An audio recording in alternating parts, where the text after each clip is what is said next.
Hi, for today's video we're going to explore two exercises that are really great for loosening up tight, sore shoulders.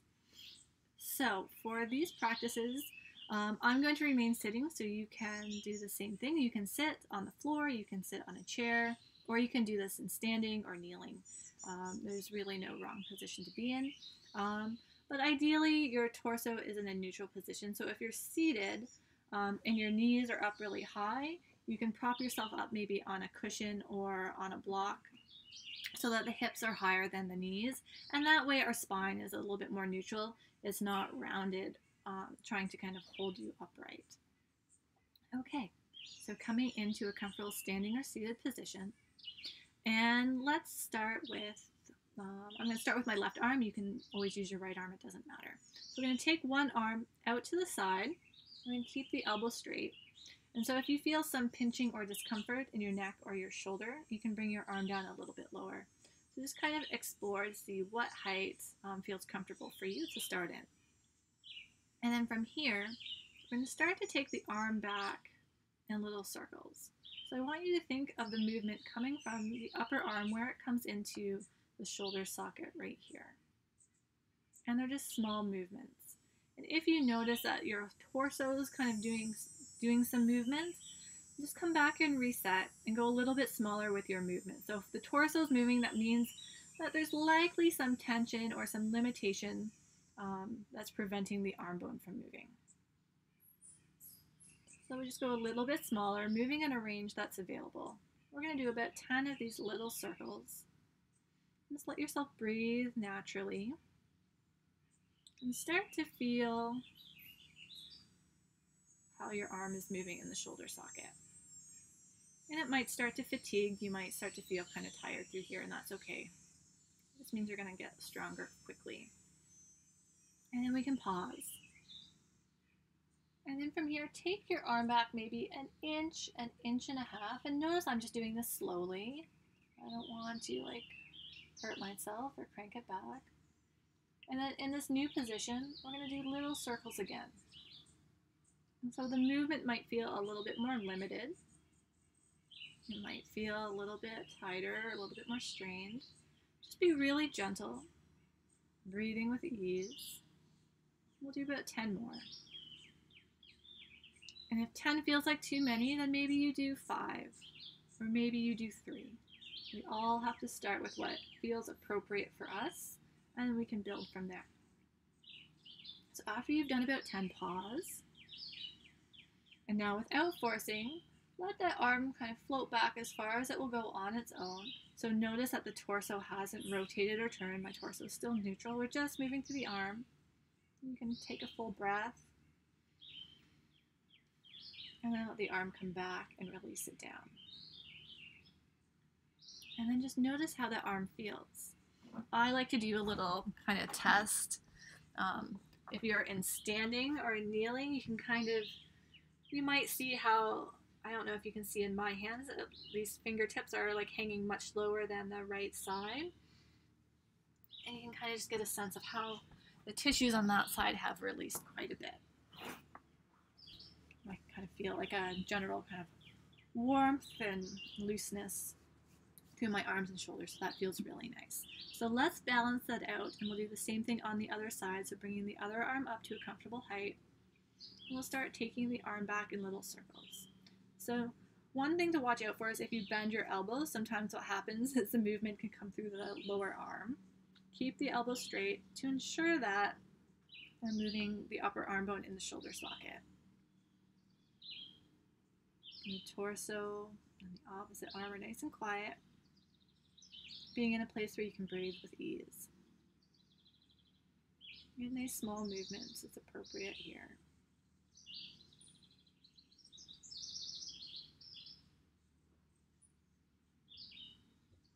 And we can pause and let the arm come back maybe an inch or 2. And pause. And then start little circles again in this new position.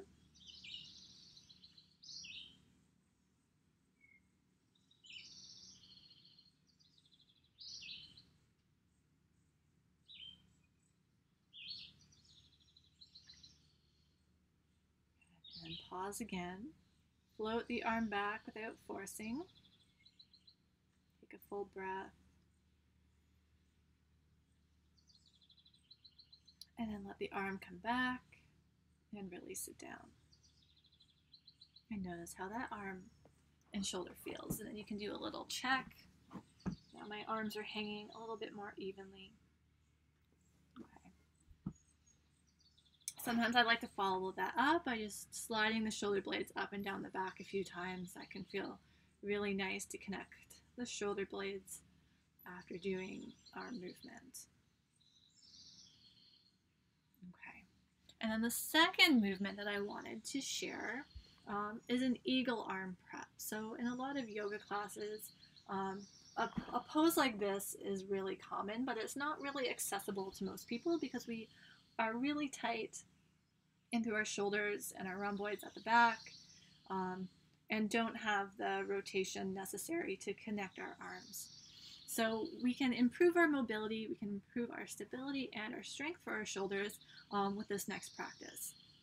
So we're going to start by bringing one arm forward and then bending the elbow.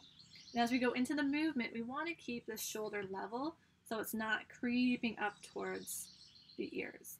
So you can bring your free hand to the outside of your upper arm and start to bring the arm across into a stretch. And if it creeps up, we'll just come back and reset. So be where you can breathe with ease. I'm just applying a little bit of resistance, pressing my arm and hand together. And breathing, I like to breathe into the stretch sensation. If there's no stretch sensation, that's absolutely okay too. And just noticing what you notice in your body.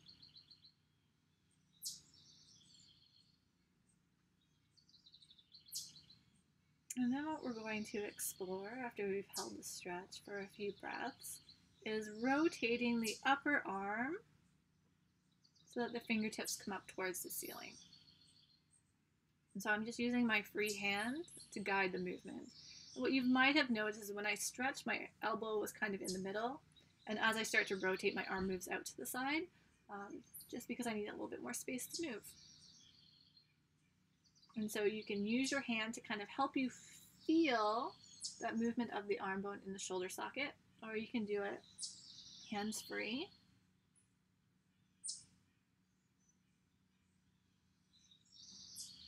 And then we'll hold this position.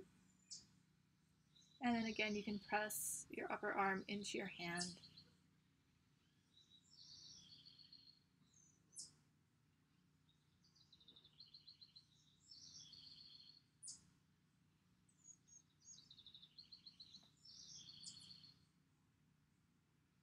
And then we can come out the same way we came in. So we're rotating back down, extending the arm, and then bringing the arm down. And just notice how you feel. I can see now that this shoulder is much lower than the other side. And that's just me. Your experience might be different. So let's try the other side when you're ready, bringing the arm forward, bending the elbow, and then using your opposite hand to bring your arm across. And we'll hold the stretch for a few breaths.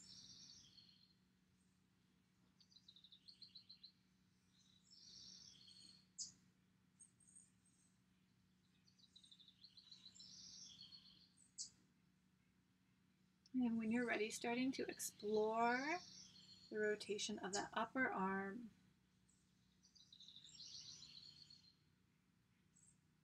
So my elbow kind of stays in the middle, so I have a little bit more movement on this side, a little bit more ease.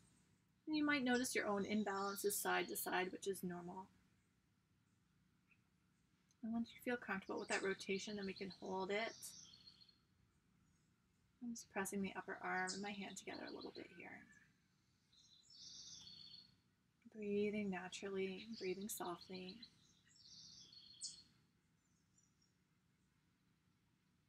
And just note, if your arm, I just realized now, as I'm rotating my arm, my fingertips kind of comes up to 90 degrees, right? But your experience might be here, right? You might not rotate all the way. So if you're here, this is perfect. If it's here, this is perfect. If fits here, perfect. It doesn't matter. We're all going to be a little bit different. So we work with what we've got. So we all have to start somewhere.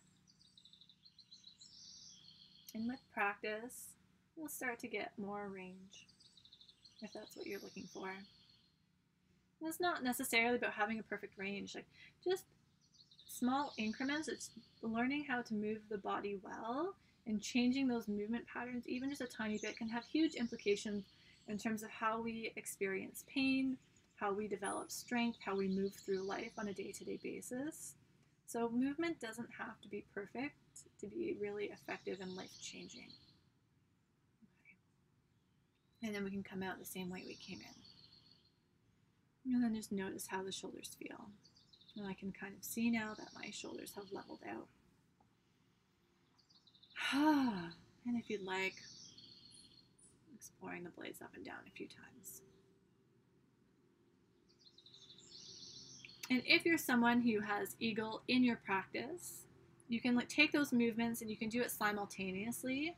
So bending the elbows, the arms come across just like we did in the stretch, and then rotating the arms. And if it's available, the palms come together.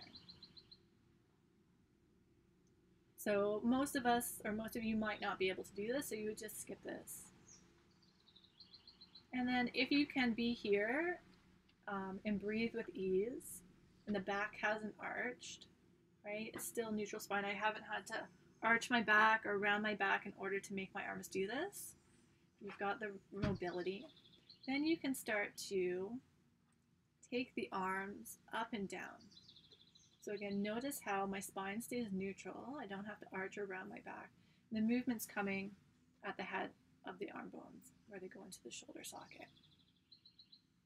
Just exploring a little bit more mobility here. Yeah. So just have fun exploring, and you can do it with both sides if this is part of your practice. But if you never get to this, it's not the end of the world, right? So have fun exploring. If you have any questions, post them below, and we'll see you next time. Have a great day.